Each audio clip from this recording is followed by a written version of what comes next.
Muy buenos días a todos en este día otoñal de octubre del 2022.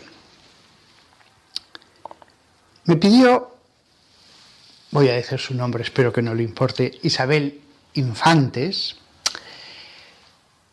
una valenciana que en su parroquia coordina el grupo de Emaús, unos grupos que se dedican a dar retiros y charlas. Me pidió si podría algún día dar una charla sobre el tema de la lectura de la palabra de Dios como adoración. Me pareció un tema muy interesante. Le dije, sí, este tema me parece muy bueno.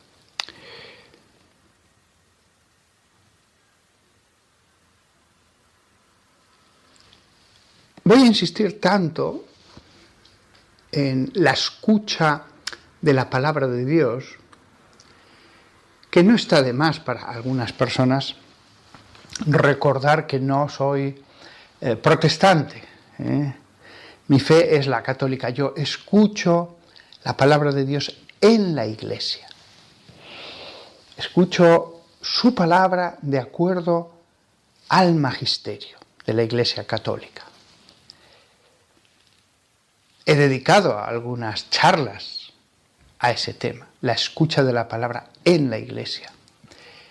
Sin embargo, hoy la charla va a tratar sobre la escucha de la palabra de Dios, como fuente de santificación, como adoración, lo que eso significa.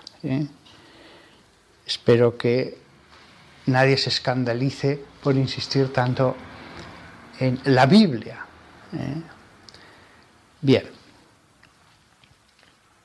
También hay que hacer una segunda advertencia antes de comenzar. Leer la Biblia no es necesario para la salvación. Sin duda habrá habido millones y millones de creyentes que se han salvado conociendo solo unas cuantas verdades esenciales. La lectura de la Biblia no es necesaria para la salvación, dado que la mayor parte de la humanidad no ha sabido leer. Dios ha derramado su salvación sobre muchas personas que han vivido la fe de muchas maneras muy distintas. Leer la Biblia no es necesario, aunque sea un tesoro que Dios nos ha dado y del que podemos aprovecharnos. En esta charla voy a centrarme mucho en la lectura de la Biblia, pero ojo, hay una relación entre bautismo y Biblia. Hay una relación entre el agua que nos regenera y el acto de leer las Escrituras. Del mismo modo que esa unión entre bautismo y Escrituras está a su vez en relación con otra cosa que aparece en la Biblia, la Eucaristía. La reunión de los cristianos. Pero no cualquier tipo de reunión, para partir el pan. La Eucaristía con minúscula entra en relación con la Eucaristía con mayúscula para los católicos. Tampoco ese va a ser el tema de la charla. Pero recordémoslo, bautismo y Escrituras están en relación. Y eso nos lleva a la Eucaristía. Bien. Antes de hablar del tema de la lectura bíblica como adoración, hay que preguntarnos. La charla va a ser muy cristiana, pero voy a hacer una pregunta filosófica antes, como prólogo, ya entrando en el tema. Hemos pasado el preámbulo. ¿Qué ¿qué libro escribiría un ser infinito si escribiera un libro? Imaginemos no ya a un Platón, a un Aristóteles, a un Plotino, no a un neoplatónico ni siquiera en la línea del eclecticismo de Cicerón. Imaginemos a un filósofo ya del siglo XX, la filosofía ha evolucionado para bien, que con todo el conocimiento de la filosofía de 20 siglos se preguntara, si existiera un ser infinito, ¿qué libro escribiría un ser infinito? ¿Cómo podría ser ese libro? ¿Qué implicaría que un ser infinito escribe un libro como autor? Y que además ese es el mensaje para sus hijos, a través de todos los siglos, para todas las generaciones, para toda la geografía de la Tierra. Los filósofos, divagando sobre esta pregunta, dirían, ¿qué tema escogería? ¿Qué personajes? ¿Qué matices tendría el texto? Sería un libro perfecto. No podría tener ningún error, pero no bastaría el que un libro no tuviera ningún error. El libro tendría que ser perfecto en otros sentidos, pero perfecto no solo en lo negativo, es decir, la falta de error, debería ser perfecto también en lo positivo. Cada autor intenta escribir un libro lo mejor que puede. ¿Cómo sería un libro escrito por Dios? Que no va a hacer una obra regular.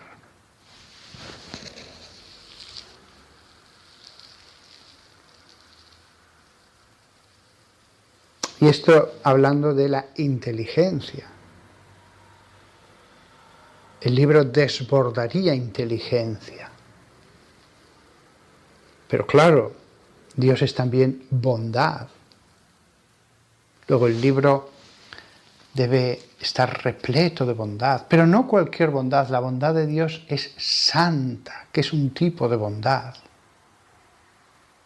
El libro, por lo tanto, debe estar desbordante de santidad. El libro cuyo autor es Dios. A mí, que me gusta mucho la literatura, me admira hasta lo más profundo de mi inteligencia. Somos espíritu y tenemos inteligencia, no solo voluntad.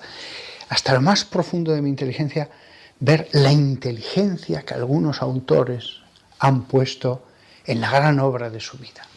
A veces una obra que han estado haciendo 20, 30 años, haciendo, rehaciéndola, retocándola, pidiendo consejo, y al final se llega a un texto en 200, 300, 500 páginas, que te admira, que dices, esto es increíble. Qué matices, qué estructura, qué profundidad en el contenido, qué belleza. Y tantísimas cosas. Se puede dar una conferencia entera de 1 hora sobre una de estas obras magistrales de un gran autor. Ojo, se puede dar una conferencia, y en la universidad hay cursos que durante 4 meses, a razón de 2 horas a la semana, analizan una sola obra. Y vuelves a leer otra vez ese texto años después y de nuevo encuentras aspectos, bellezas, sutilidades que no habías descubierto en la lectura número 5. Si eso es así con los humanos, ¿qué no será con Dios? Pero insisto, Dios no es solo inteligencia, es bondad. Pero Dios, bueno, hago un pequeño paréntesis. Si Dios escribe un libro, puede hacer que de pronto el libro descienda del cielo, encuadernado, escrito, y simplemente lo leemos. Pero el Dios bíblico lo que nos ha dicho es que ha usado a humanos como autores del libro del que él era verdadero autor. Lo cual es más inteligente, más profundo, millones de veces más interesante, que si él hubiera escrito directamente y baja como un meteorito, baja descendiendo lentamente, levitando, un libro ya, encuadernado, impreso, perfecto. Dios ha querido usar humanos para escribir ese libro. Es como la evolución. Dios podría directamente haber puesto sobre la tierra gamos, comadrejas, renos, o puede hacer que ponga la primera célula de vida y que eso vaya evolucionando con las leyes que él ha puesto, pero bajo su atenta mirada, bajo su mano. Es mucho más interesante ver toda la zoología actual como fruto de esa evolución, que no si directamente hubiera dicho vamos a crear 20.000 especies y las ponemos sobre la tierra. Dios escogió para el mundo el método más interesante, el que mejor reflejaba su inteligencia. Lo mismo ha sucedido en la Biblia. Ha usado hombres humanos. Y si un copista en la generación siguiente a escribirse un libro sagrado, o 2 generaciones después, hizo una pequeña corrección o una aclaración, también él formaba parte del plan divino. En la Biblia hay glosas, aclaraciones, explicaciones, añadiduras. Al final lo que tenemos es lo que Dios, en la Biblia, lo que Dios ha querido. Ni más ni menos. Pero ese libro de Dios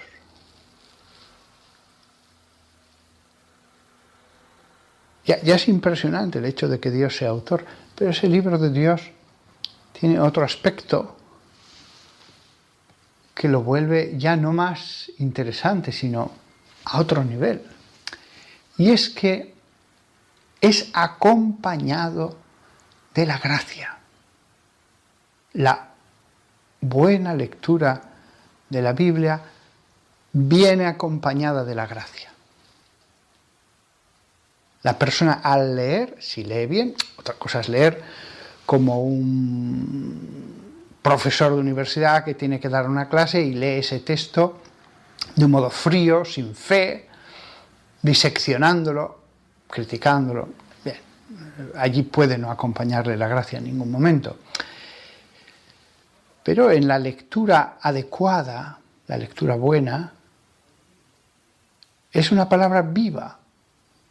No es solo un libro, es una palabra en la que la presencia del Espíritu Santo obrará. Con lo cual, sí, es un libro, pero esta faceta no es una cosa cualquiera. Es algo que entra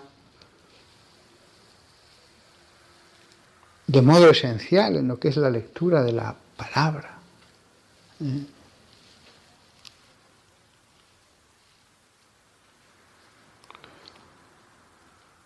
Una cosa quiero también dejar claro en esta parte filosófica.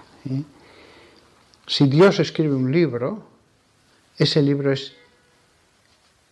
está ajeno a cualquier error. Dios no puede ni equivocarse, ni hacer que nos equivoquemos. La Biblia, por lo tanto, no tiene ningún error.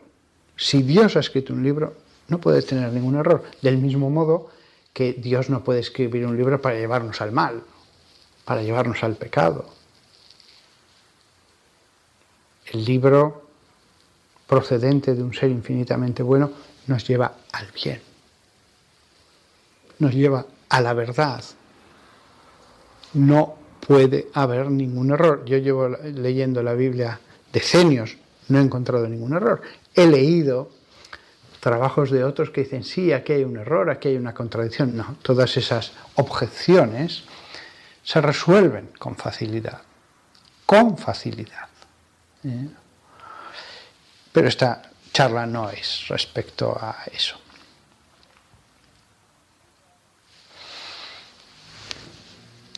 Pasamos ya a la parte, dejamos la parte filosófica, de reflexiones filosóficas.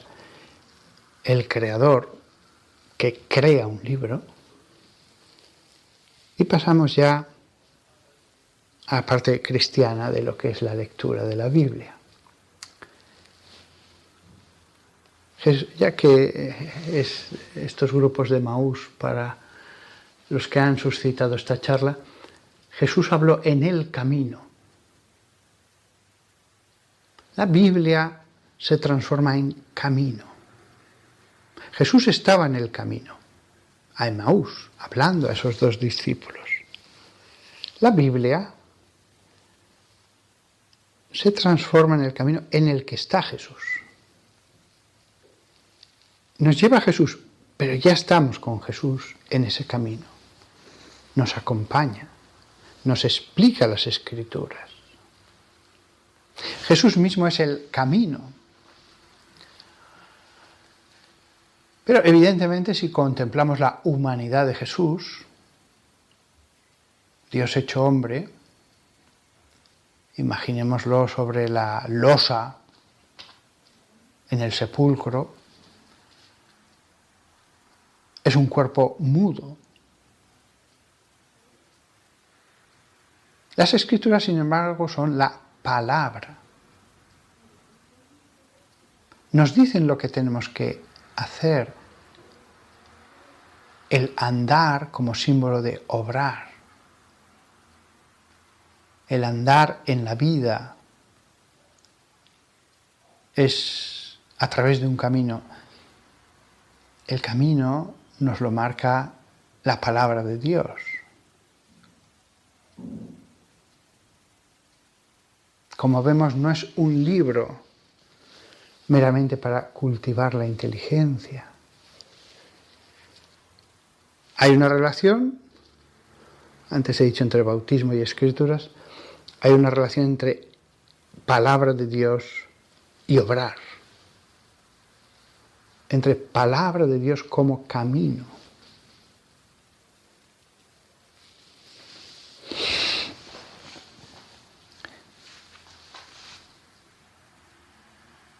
Los discípulos de Emaús iban con Jesús. En la Biblia, al abrirla, tenemos que entrar en la presencia de Dios. Entrar en la Biblia para entrar en la presencia de Dios. Podría decir leer la Biblia, pero leer parece poco para la actitud del cristiano que va a escuchar la palabra de Dios. Escuchar me parece demasiado externo. Hay que entrar. Entrar en la Biblia para entrar en la presencia de Dios. Ponernos en su presencia. Sumergirnos en su presencia. Uno puede escuchar la Biblia con unos auriculares yendo en el metro al trabajo, yendo en el autobús, por la calle. ¿Hace mal? No. Se va a distraer, etc. Pero si tienes un ratito, incluso alguien que dedicara una hora entera a la lectura de la Biblia en su casa, en silencio, en soledad, concentrado, después puede decir sí, pero también quiero escucharla cuando vaya al trabajo, hasta cuando esté en el supermercado. No es ninguna falta de respeto. Con distracciones, con interrupciones, me llaman por teléfono, la apago. Es decir, la lectura reverente, perfecta, concentrada en la Biblia, no excluye el que después todo el día sigamos en esa escucha de cualquier modo, en cualquier lado, con ruidos, con interrupciones, con despistes.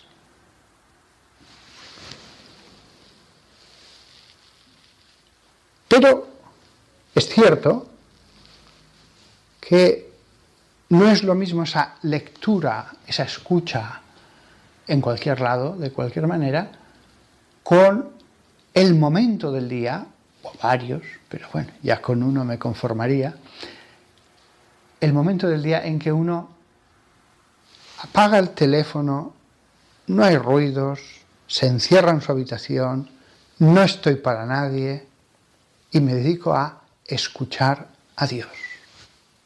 Escuchar y reflexionar sobre lo que me ha dicho. Escuchar y hablarle. Escuchar como un modo de provocar en mí una reacción de amor, que se concretará en propósitos, en examinar brevemente lo que hago mal, para hacer propósitos y revisarlos, porque es un camino, porque Dios me ha suscitado cosas en esa lectura que me llevan a orar.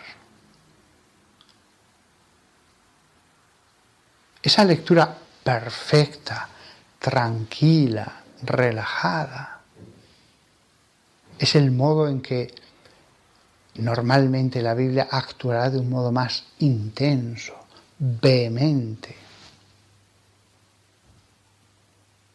Normalmente, porque la persona que vive de la palabra de Dios y que se sumerge tan reverentemente en algún momento del día, Dios le puede sorprender con la palabra en cualquier momento de la jornada, en cualquier rincón.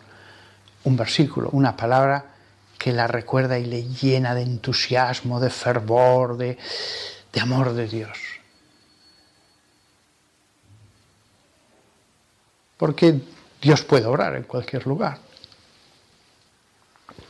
Pero Dios actúa de esa manera si también ponemos los medios, si también reservamos un tiempo, de todo el tiempo que Dios nos ha dado, para el dador del tiempo,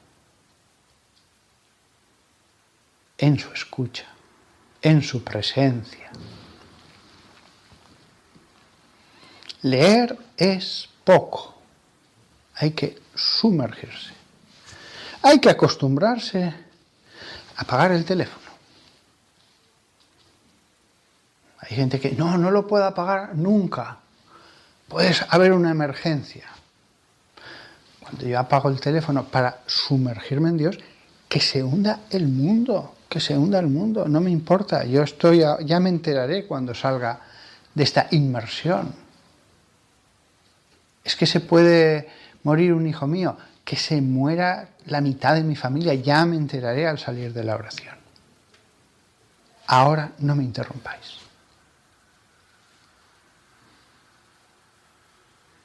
Que pase lo que sea. Este tiempo está reservado. Ni me acuerdo del mundo. Ni me acuerdo.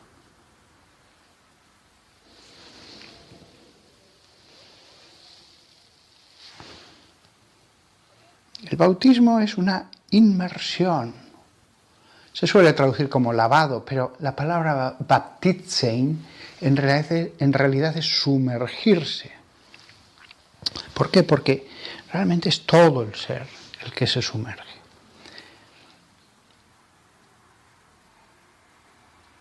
El agua es material. También la Biblia es material.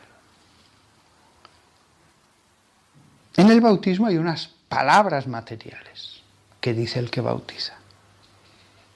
Pero ese agua material con esas palabras materiales, audibles, físicas, produce un efecto en nuestro espíritu.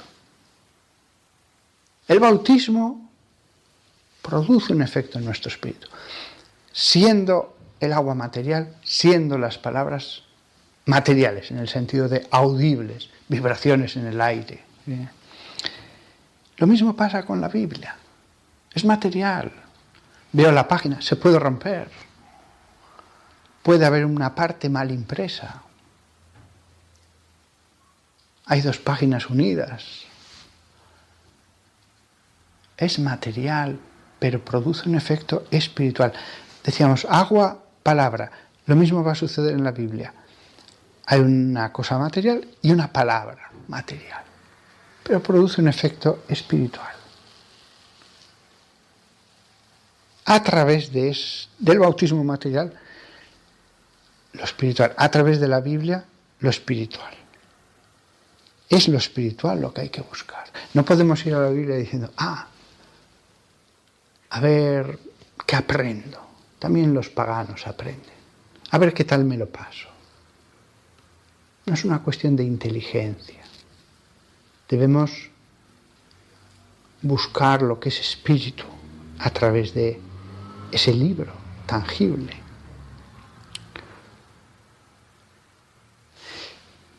Muchas veces cerramos los ojos en la lectura de la palabra de Dios, símbolo de cerramos las ventanas del alma. No quiero ver nada más que a Dios. Estamos sentados. El discípulo se sienta para escuchar al maestro. Los alumnos griegos se sentaban para escuchar al filósofo que les iba a hablar o al maestro de la Stoa sobre el tema que fuera. Nosotros nos sentamos como discípulos, como alumnos, como el que escucha. Y muchas veces cerramos los ojos, queriendo conservar esa palabra, no distraernos, darle vueltas o que resuene. A veces no hay que darle vueltas con la cabeza, solo hay que resuene. A veces es una palabra la que ha producido el efecto. Otras veces no, otras veces meditamos los sentidos, vemos exactamente qué significa cada palabra, la inteligencia entra en juego. No es algo malo. No es algo malo, pero no puede ser solo la inteligencia.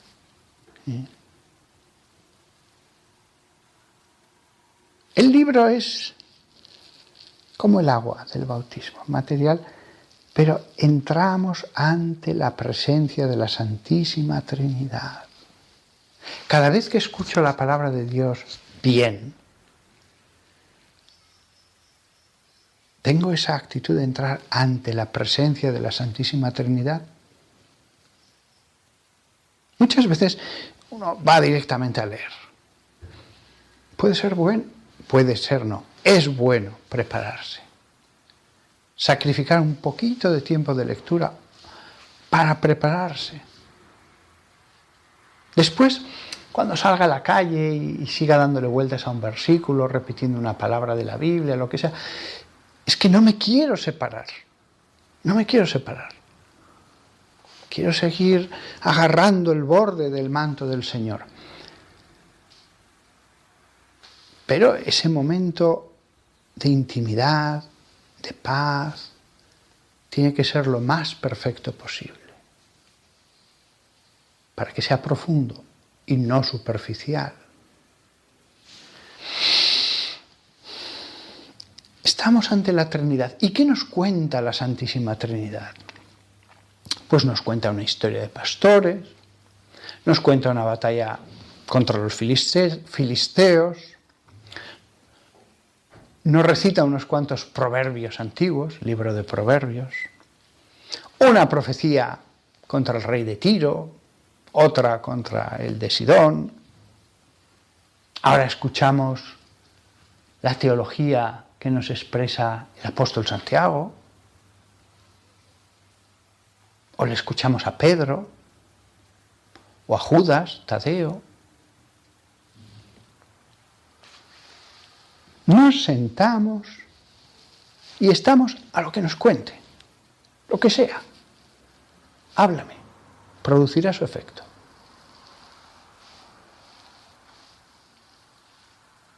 Por supuesto, se puede leer la Biblia en el orden que uno quiera, pero yo suelo aconsejar todo seguido, para leerla íntegramente, que no se pierda ni un versículo, como un recorrido, la Biblia como un camino. Si uno siente poderosamente que tiene que interrumpir y leer un libro concreto, que lo haga, pero en principio creo que la lectura íntegra es lo más recomendable para un hombre que quiere vivir de la palabra. Hecha la salvedad de que el Espíritu es Señor y puede decir, no, ahora te pongo en el corazón que leas mucho, yo que sea, Oseas. Pues en esos casos yo lo apunto, vuelvo a donde me quedé y cuando llega a Oseas lo salto para así leer la Biblia entera sin problemas y varias veces he tenido que hacer este tipo de excepciones en la lectura por orden.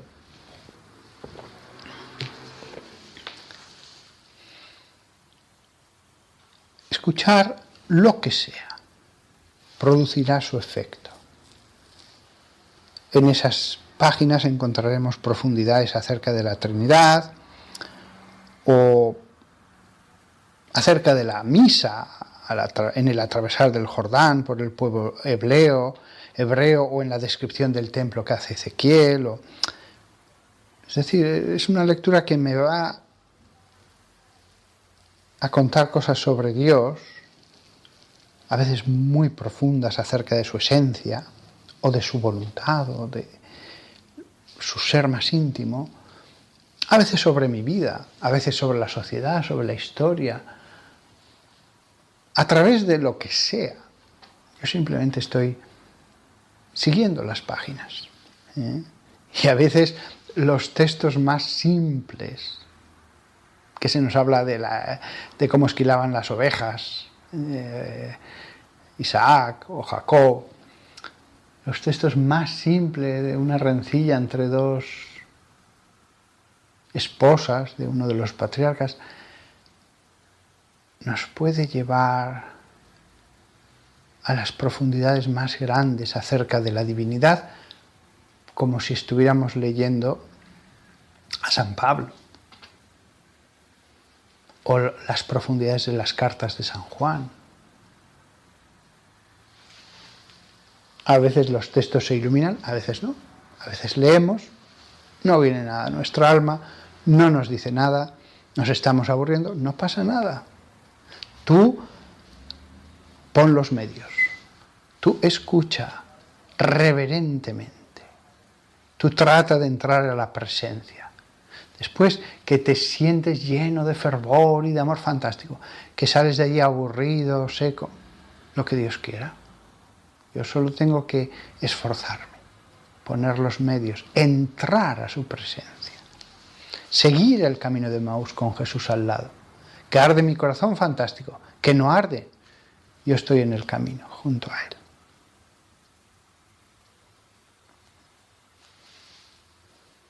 No olvidemos que Jesús contaba parábolas, pero había algo que nos quería decir con esa historia. Lo mismo pasa con toda la Sagrada Escritura. Hay momentos puros en que se nos derrama una teología. Hay momentos de historias. Hay momentos de alabanza. Un salmo, sobre todo los salmos. Pero hay momentos sálmicos, himnos repartidos por toda la Biblia. La Biblia me lleva ahora a alabar, ahora a pedir perdón, ahora a dar gracias, ahora a reconocer que todo viene de Él. La Biblia nos guía. La Biblia me habla a mí. Y si yo contara a Sofonías o al apóstol Juan lo que he sentido que me decía Dios al leer ese rollo antiguo o esa carta, ellos se sorprenderían. Vaya, te ha dicho eso el Señor, has sentido que era como que te decía eso. Jamás lo hubieran imaginado al leerlo. Porque una cosa es el sentido primario, lo que quería decir el autor humano, y otra cosa es un sentido secundario que yo entiendo, que me lo dice a mí, que de allí paso a entender otras cosas como si fuera una parábola. El sentido primario es el que quiso darle el autor, pero hay sentidos, y no solamente uno más, a veces muchos a un mismo texto, en que ves el texto y dices, sí, claramente veo que me habla de esto, pero también de esto y también de esto. Jesús, hace 2000 años, imaginemos que hablaba en una plaza. Uno se acerca y le escucha a ver si le interesa, a ver si le convence, a ver si estoy de acuerdo o no. Juzga lo que está escuchando.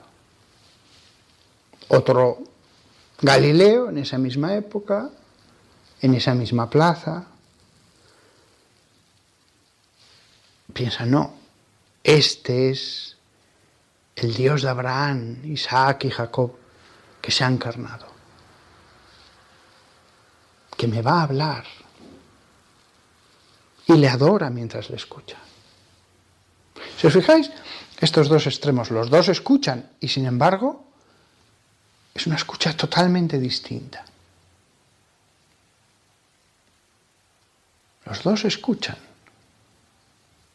pero uno adora, el otro juzga. Escuchan lo mismo y uno puede marcharse muy disconforme y con desagrado, el otro extasiado, dando gracias al Padre por haber podido escuchar esas palabras de vida. Lo mismo pasa con la Biblia. Si podríamos adorar a Jesús mientras le escuchamos en una plaza de una ciudad de Galilea, también ahora podemos adorar a Dios, a la Trinidad, en la escucha. Adorar a Dios en su palabra. Adorarle en. Dios es espíritu. No se le ve, no se le escucha con oídos materiales, pero tenemos su palabra. La palabra como el terreno sagrado donde está la zarza ardiente. La misma zarza ardiente habla. La misma zarza ardiente es algo visible. Como será la zarza ardiente en la Biblia, o la columna de fuego, o la paloma que desciende sobre la cabeza de Jesús.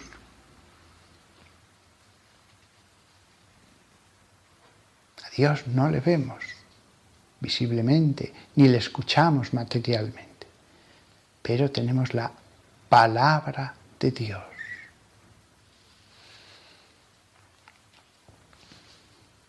La escucha debe convertirse en un acto central de nuestra vida espiritual. No es un elemento más. ¿Por qué la escucha es tan importante?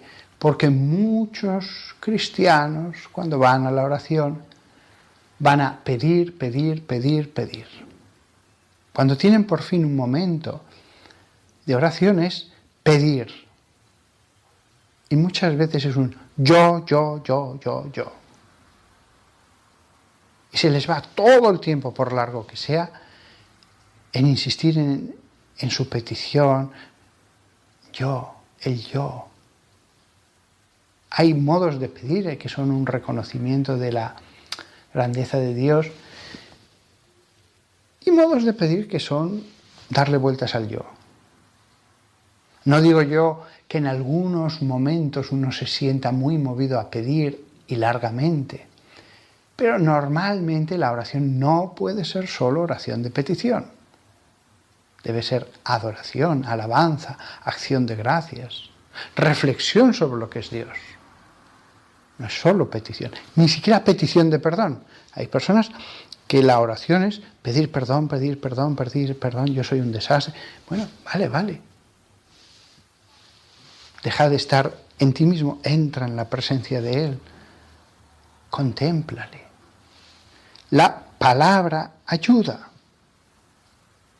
La palabra pone coto a nuestros pensamientos, nuestras obsesiones, nuestras insistencias, y le escuchamos. Y meditamos eso, porque somos pobres humanos que tendemos, si no, a volver al yo, incluso en la presencia de Dios. La escucha de la palabra nos lleva a escuchar al otro. Juan 14:6. Jesús le dijo: yo soy el camino y la verdad y la vida. La verdad. ¿Qué duda cabe? Hay una relación entre verdad y Biblia. Verdad y Biblia. Y hay una relación entre verdad y camino. Camino de mandamientos, de consejos.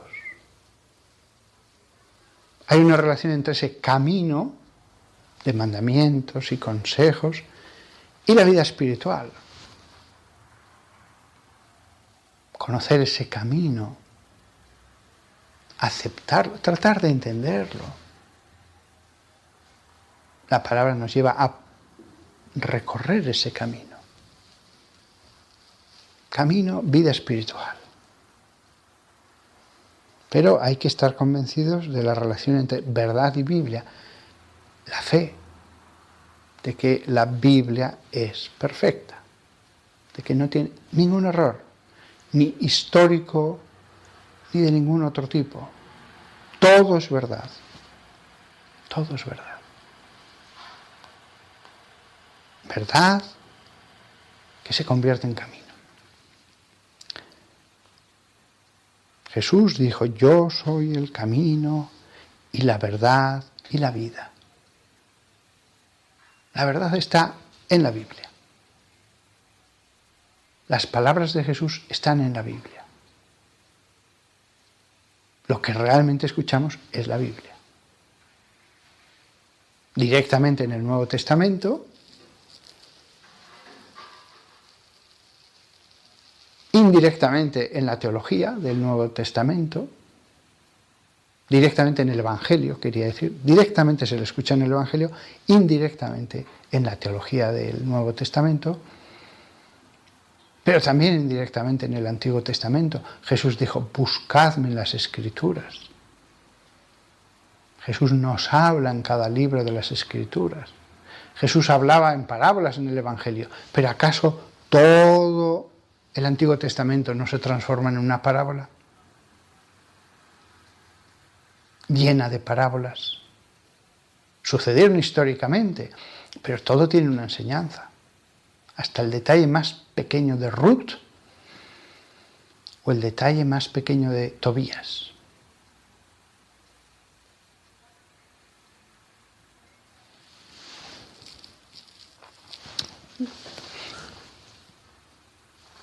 Juan 14:6. Jesús le dijo, es el texto que he leído antes, Juan 4:24. Dios es espíritu y aquellos que le adoran deben adorarle en espíritu y verdad. La verdad está en la Biblia. Luego, hay una relación entre adoración y Biblia. Hay que adorarle como Él quiere. ¿Pero nos ha enseñado? Sí. En el Antiguo Testamento, esa enseñanza era material, ritos materiales, objetos materiales, un cordero, una torta, aceite, incienso.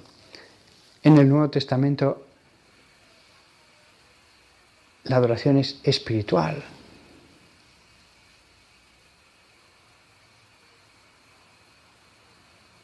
Dios es espíritu y aquellos que le adoran deben adorarle en espíritu y verdad, y en verdad. La relación entre adoración y Biblia. Pero hay que conocer la verdad. Y conocida, meditarla. Y meditada, hacer la vida, repetirla. Adorar a Dios con versículos aprendidos de memoria. Adorar a Dios repitiendo versículos de adoración. La misma escucha de la teología de San Pablo, de Juan, no solo para la mente, adorar mientras leemos, adorar mientras reflexionamos, adorarle en espíritu y en verdad. La palabra de Dios que resuena. Podemos, iba a decir, meterla en nuestro corazón, podemos entrar en ella, sumergirnos en ella.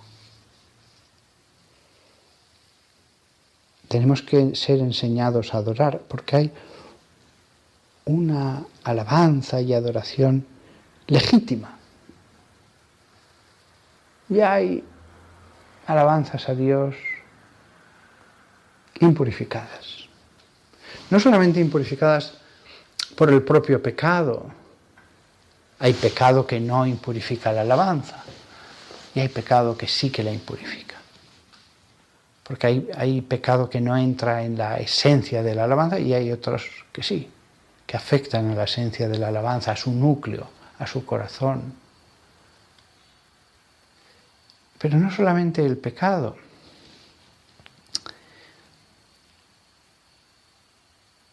La alabanza requiere la verdad. ¿A quién estoy adorando? ¿Cómo es Él? ¿Cómo soy yo? ¿Cómo tengo que ser yo? Si la verdad está equivocada en mi mente acerca de Dios, acerca de cómo tengo que alabarle, eso afecta a mi alabanza. En la medida en que yo esté más en la verdad, mejor puedo alabarle. En la medida que yo esté más equivocado acerca de todo, incluso acerca de quién es Dios, la alabanza se va a resentir.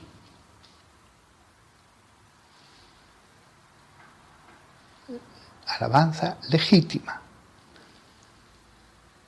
Se requiere la verdad. Lo mismo el obrar. Conocemos a cristianos, católicos, evangélicos, de todo tipo, que tienen equivocada la verdad acerca de lo que es el cristianismo.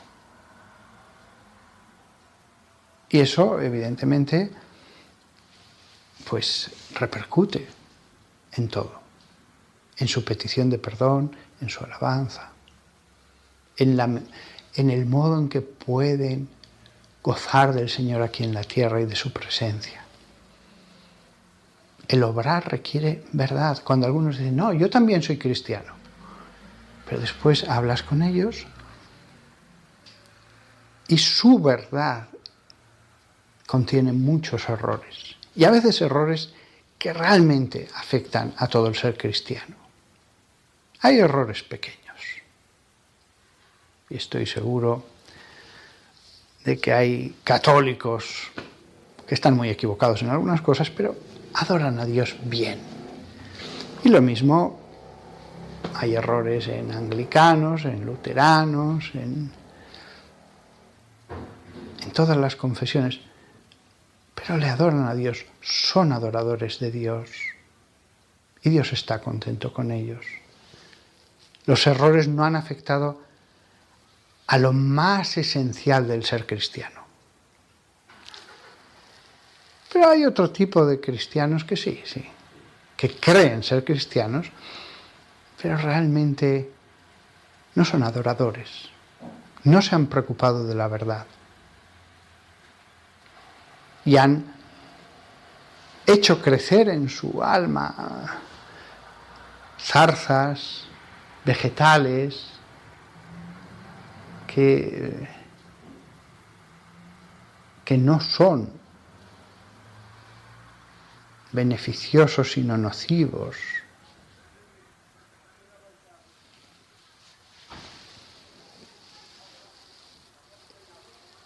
Hay cristianos que pueden hacerse al mundo, aunque parezca increíble, pero es un ejemplo totalmente extremo, esto es tan raro. Hubo un capellán luterano en la época de Hitler, que él le parecía perfecto el nazismo y unía nazismo con cristianismo. Es un ejemplo monstruoso, ¿no? Nadie suele llegar a tanto. Pero es un ejemplo de cómo un cristiano puede equivocar totalmente el camino. Totalmente. Se ha dicho de paso, le nombró obispo luterano el Reich, pero cuando ya no faltaba tanto para el final de la guerra se suicidó. Algo tristísimo, pero que ciertamente tiene su lógica. Tiene su lógica. No debería haberlo hecho, pero es verdad, dados todos sus presupuestos, dado el falso evangelio que seguía, el fruto era ese. El fruto era ese. El obrar requiere verdad. La palabra de Dios es pura y perfecta. Estemos en el ambiente que estemos, resonará siempre. También ese capellán militar que acabó siendo obispo de los cristianos unidos al nazismo, no tuvo apenas seguidores, nada. Prácticamente ninguno. Pues ese hombre leía la palabra de Dios y la palabra de Dios le acusaba, le volvía a mostrar el buen camino, le amenazaba y le animaba a cambiar, las dos cosas. Un hombre como él, hay muchas fotos de él, no leería la palabra de Dios más que cuando estaba obligado en los actos religiosos.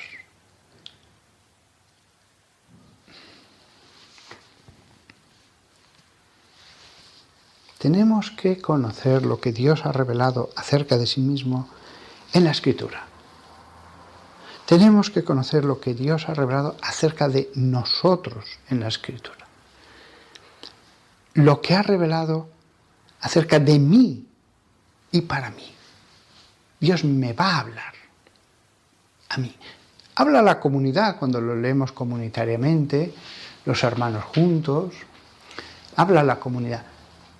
Pero también me habla a mí, de manera que un texto parece escrito para mí. Si hubiera sido escrito solo para mí, no hubiera sido más perfecto.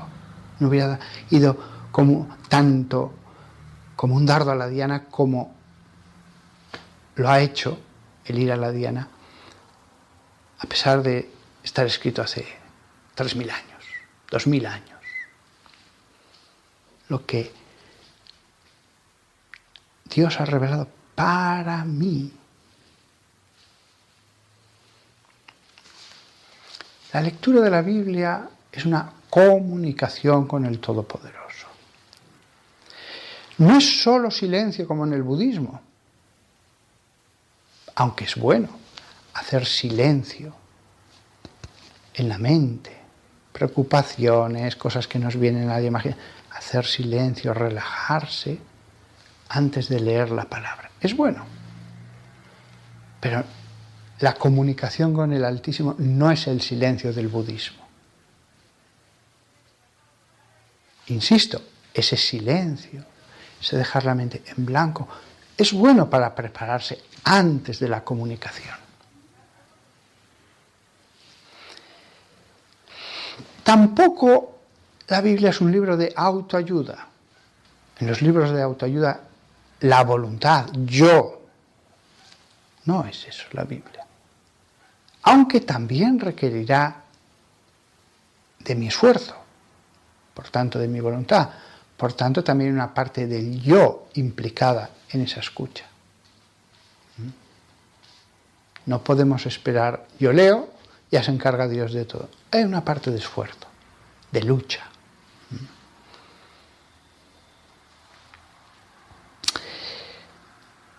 San Pablo estaba hablando una vez a los esposos y va a decir lo siguiente, Efesios 5, versículo 25, pero sobre todo el 26, es el que nos interesa. Decía San Pablo, maridos, amad a vuestras hermanas como Cristo amó a la Iglesia y se dio a sí mismo por ella. Y ahora viene el versículo importante. Se dio a sí mismo por ella, por la Iglesia, para hacerla santa a la Iglesia, limpiándola con el lavado de agua en la palabra. Habla de la Iglesia, pero lo puedo aplicar a mí mismo cuando leo su palabra. Cuando leo su palabra, para hacerla santa, para hacerme santo, santificado, para hacer de lo profano algo sagrado, para hacer de lo natural algo sobrenatural, para hacerla santa a través de la limpieza, limpiándola a ella, a mi alma, con el baño, el lavado de agua en la palabra. En la palabra. ¿Cómo consigo esa santificación? A través de la purificación. ¿Cómo consigo la purificación? Con el agua y la palabra. Aquí se está refiriendo al bautismo, San Pablo. La palabra es lo que decía el que derramaba el agua sobre la persona. Digo derramaba el agua porque pronto existió el bautismo simplemente con un cuenco echando agua sobre la cabeza, no solo el de inmersión, aunque se le siguiera llamando así. Bueno,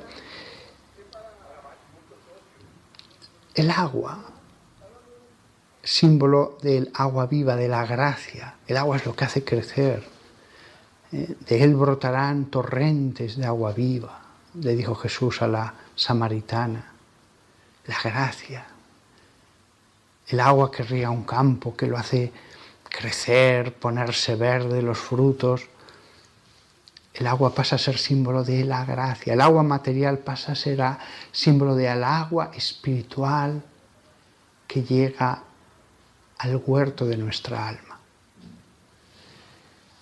Es a través, con el lavado del agua, es a través de ese lavado que nos purificamos y así nos hacemos santos. Un poquito o un mucho o totalmente, aunque seamos poca cosa, pero nuestra entrega ha sido total, nuestro seguimiento es total. Para hacerla santa a la Iglesia, yo lo refiero al alma, por la limpieza de ella con el lavado del agua en la palabra. Estuve mirando esa proposición porque en otras Biblias pone por la palabra, etc. La traducción más correcta es en la palabra. La preposición en griego, tiene el sentido de dentro de. Sí, hay un agua viva, la gracia, en la palabra. Y si no vamos a la palabra, es que padre, tengo mucho trabajo, no tengo tiempo, tengo tanto trabajo. ¿Vale? Pues no vas a recibir esa agua viva que está en la palabra. Pero aquí no vale con la voluntad. No vale con la voluntad. Esfuérzate, Es como Jesús que estuviera en un lugar de Israel y puedes ir a verle, a escucharle, y uno dice, no, pero Dios conoce mi corazón, sabe que le quiero, no hace falta que vaya. ¿Vale? Pues si vas, recibes unas gracias de conversión, de entusiasmo. Si no vas, no las recibes, así de claro. Es verdad que cuando una persona quiere de verdad, no como excusa, y no puede leer la palabra, es lo mismo que cuando quería ir a ver a Jesús, pero no podía. Si uno no puede de verdad leer la palabra, tiene que buscar a Dios por otros medios con todas sus fuerzas. El modo en que busquemos a Dios con todas nuestras fuerzas por otros medios, estará claro si no podíamos o sí que podíamos. Hay gente que, voy a poner el ejemplo extremo, no sabe leer o se ha quedado ciego en una época en la que no había aparatos que nos leían los textos en internet, etc. Bueno, pues ora, habla con Dios, le adora. La pérdida de la vista, Dios la compensará por otro camino. No tienes esta acequia, pero tienes este pozo. No tienes el agua por aquí, pero Dios te la da por el rocío. Hay lugares donde el rocío hace crecer las plantas muchísimo. Pero salvo los casos en que de verdad no se puede, pues con el lavado del agua en la palabra. Ahí está. Ahí está. Dios, ya depende de ti si quieres ir o no. La palabra que usa en ese texto San Pablo, el agua en la palabra, es remá o rema, no sé dónde va el acento, que es la palabra hablada. La diferencia entre la palabra escrita y la palabra, creo que es rema, sí, la palabra escuchada. Ahí se refería al bautismo, con lo cual por eso usa la palabra rema. La palabra escrita en la Biblia tiene que transformarse en rema, palabra que Dios me dice ahora, que Dios me habla ahora. En remati, tengo que entrar dentro de la palabra hablada, viva.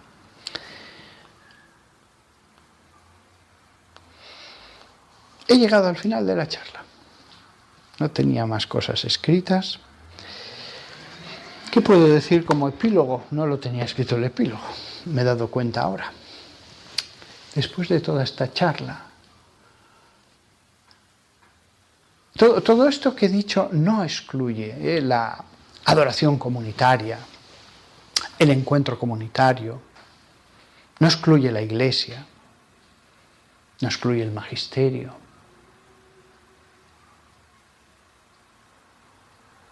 No dejó Jesús solo palabra, dejó el bautismo. Dejó más cosas, dejó apóstoles. También ahora hay sucesores de los apóstoles. No todas las obras buenas que puede hacer un cristiano es leer la palabra. La palabra nos tiene que llevar a ayudar al pobre, a la limosna, a visitar al enfermo, a llamar a ese familiar, a hacer un viaje en coche para entrar en su casa y estar un rato con él. No todo es solo la escucha de la palabra.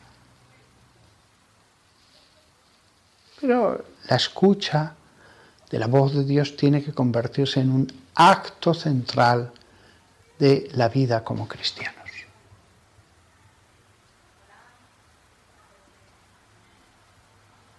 No todo es la palabra, pero de la palabra sale todo. No todo es la Biblia, Os está hablando un católico, ¿eh? Pero de la Biblia se ramifica todo. Y todo está allí. En cierto modo, todo está allí, más extenso o más concentrado, explícitamente o implícitamente, porque es el libro escrito por Dios. Dios podía haber dicho, voy a decir también esto, voy a añadir esto otro, voy a poner un libro que hable de tal cosa. Pero en la Biblia está lo que Dios ha querido.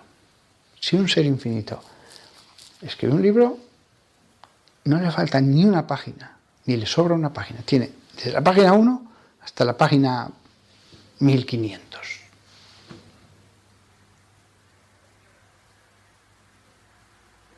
Realmente nos damos cuenta lo que implica poder escuchar directamente a Dios. Lo que implica que Dios haya dejado un libro perfecto. Un ser infinito que pudiendo hacer cualquier cosa dice, os dejo este libro. Nos damos cuenta lo que es poder convivir con ese libro. Transformador, lleno de gracia. Es como si estuvieran contenidas ahí las gracias. Realmente no están contenidas, el libro es material, pero es como un cofre que contiene gracias y gracias y gracias. Y podemos ir a esa fuente siempre que queramos.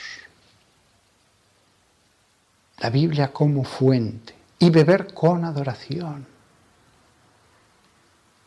Sabiendo que esa agua viva, esa agua viva, en castellano se dice esa, solamente el él es para el artículo. Esa agua viva es lo que hace que nos volvamos santos, que nos volvamos más como Dios, porque la gracia viene directamente de Dios. Lo mismo que un rayo de luz viene directamente del sol. Un rayo que entra en esta habitación, si medio cierro y lo veo ahí, viene directamente del sol. Ese rayo. Cada gracia leyendo la Biblia viene de Dios. De Dios. Aunque también es verdad que lo que decía en Hechos, no tengo quien me explique las Escrituras, y le explicó al eunuco las Escrituras. Bueno, a veces el ángel nos puede inspirar, nos puede iluminar, nos puede sugerir. También los que están ya en el cielo, los santos, de nuestra familia, conocidos, antepasados, porque Dios es un Dios de vivos. Formamos una comunidad, hay una comunión de los santos. La gracia de Dios y la iluminación de ángeles y santos. De tal manera que también ese acercamiento a adorar a Dios bíblicamente, nos hemos acercado a una multitud de la Nueva Jerusalén y yo la invoco, yo le pido que me ayude a entender. Y cuando en el Evangelio leo el pasaje de la Samaritana, esfuerzo por acostumbrarme a decir, llámala, ayúdame que estoy aquí, tú que estás ya con los santos. Y cuando leo pues otro personaje, por favor, también los personajes secundarios y los no muy buenos, si te has salvado, tú también, intercede. Multitud de intercesores ante el trono. De manera que la Biblia se convierte en algo vivo y en no multitud.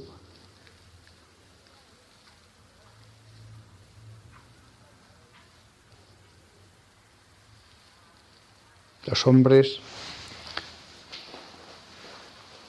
dicen, si Dios se revelara, a veces lo he escuchado de gente de nuestra generación, que ya es poscristiana, ¿existirá Dios? ¿No existirá? Y si existiera, y si se revelara, ya lo ha hecho, ya nos ha hablado, ya lo ha dejado todo por escrito y obra. No es que lo haya dejado por escrito y se ha marchado, y obra. Bueno, conclusión final. Animo, no es obligatorio, no hay ningún versículo que diga que esto que voy a decir es obligatorio. Animo a leer un poquito la palabra de Dios cada día.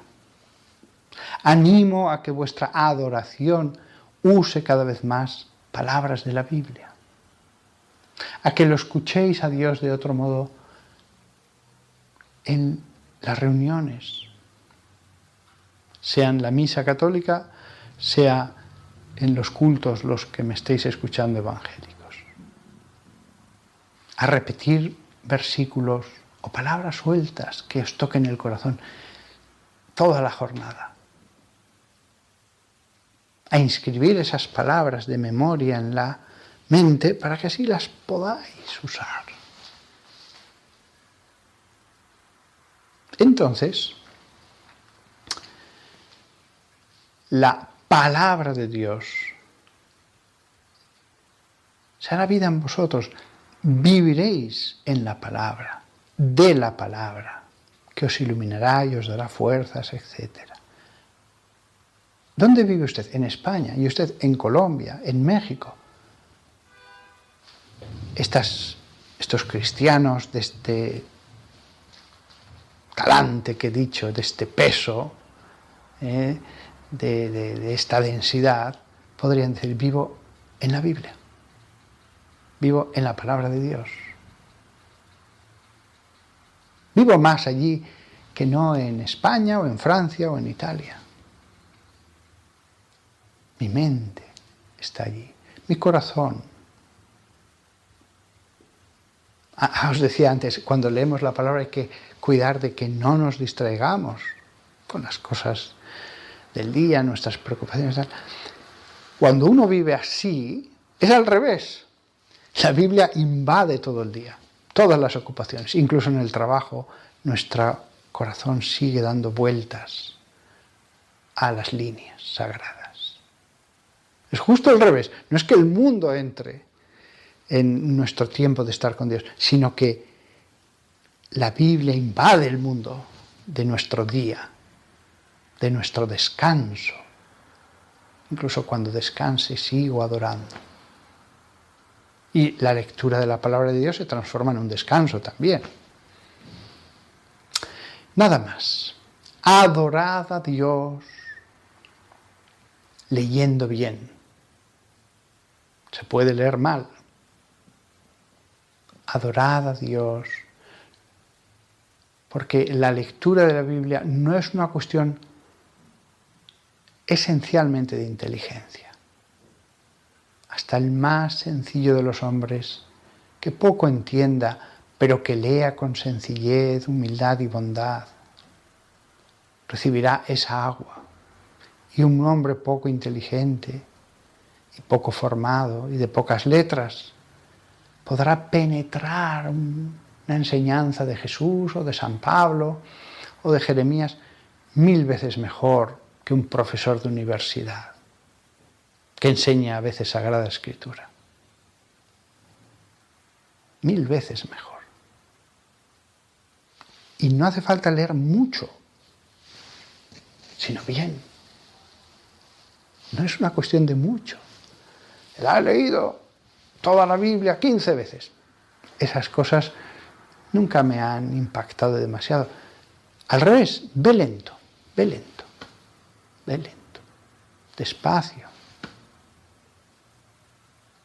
Nada más. Hasta pronto y que adoréis a Dios en espíritu y en verdad.